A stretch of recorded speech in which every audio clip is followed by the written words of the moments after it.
Now time for some good news and some bad news. The good news is that India is all set to win a race against China. The bad news is that it's the population race. Estimates say India could become the most populous country in 2023, that's next year. Currently, China holds that spot. Its population is 1.426 billion. India's population, 1.412 billion. Now, India is expected to beat China in a year. That's what the United Nations is projecting. Now, is that a good thing or bad? More people means more competition for land, for resources, for everything. But there's a school of thought that believes that population is not necessarily bad. There's a concept called demographic dividend. It sees population as an opportunity, not a burden. They say more people equals more manpower equals more growth, and more growth equals a better economy. So how can that be bad? So that's demographic dividend for you in the simplest of words. China has been able to harness it. China converted its people into factory workers and it turned the country into the world's factory.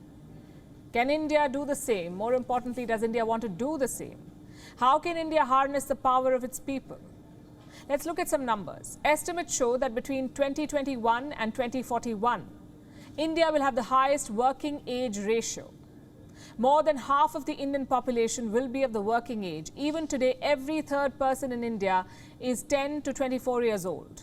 So it's a young population and it's an asset. The United Nations Population Fund says over the next 3 decades, 22% of the people entering the global workforce will be from India. 22%, almost a quarter.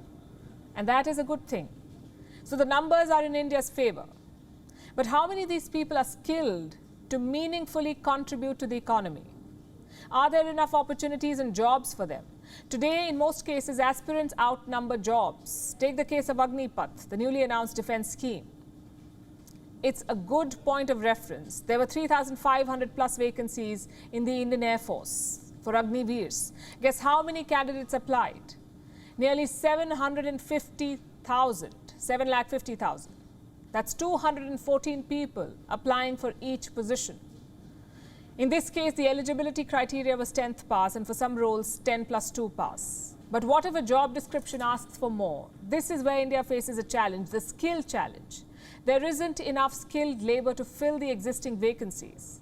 I'll show you more numbers. Between 2011 and 2017, India's working age population grew by 115.5 million.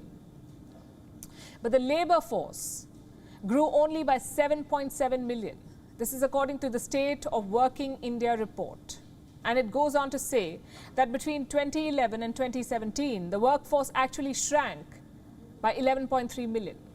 In June 2022, India's unemployment rate was 7.8%. This is according to the Center for Monitoring Indian Economy. And this is where the demographic dividend theory begins crumbling. A growing population does not necessarily lead to a growing economy, not always. You see, to reap the demographic dividend, you need a skilled workforce. 26% of China's workforce has vocational training. What about India? Less than 5%. India may not be able to send its population to the fields, to manufacturing hubs and factories as China did, or for that matter, even to offices with computers. A survey by a tech giant found that 27.3 million people in India need digital training immediately. The future is digital, they say, and India has a lot of catching up to do there.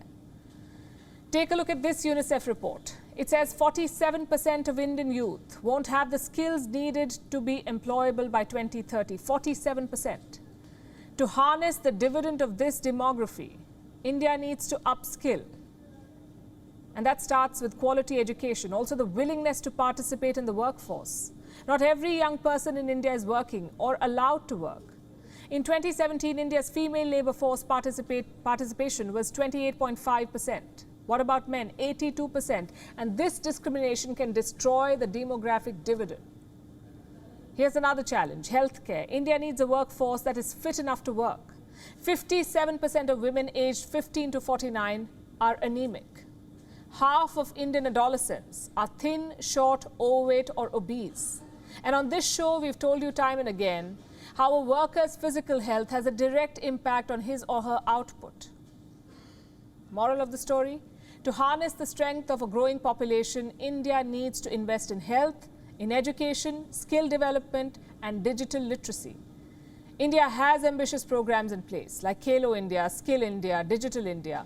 What it needs now is to use them better, because we're sitting on a tight timeline here. This golden period ends in 2055 or 56.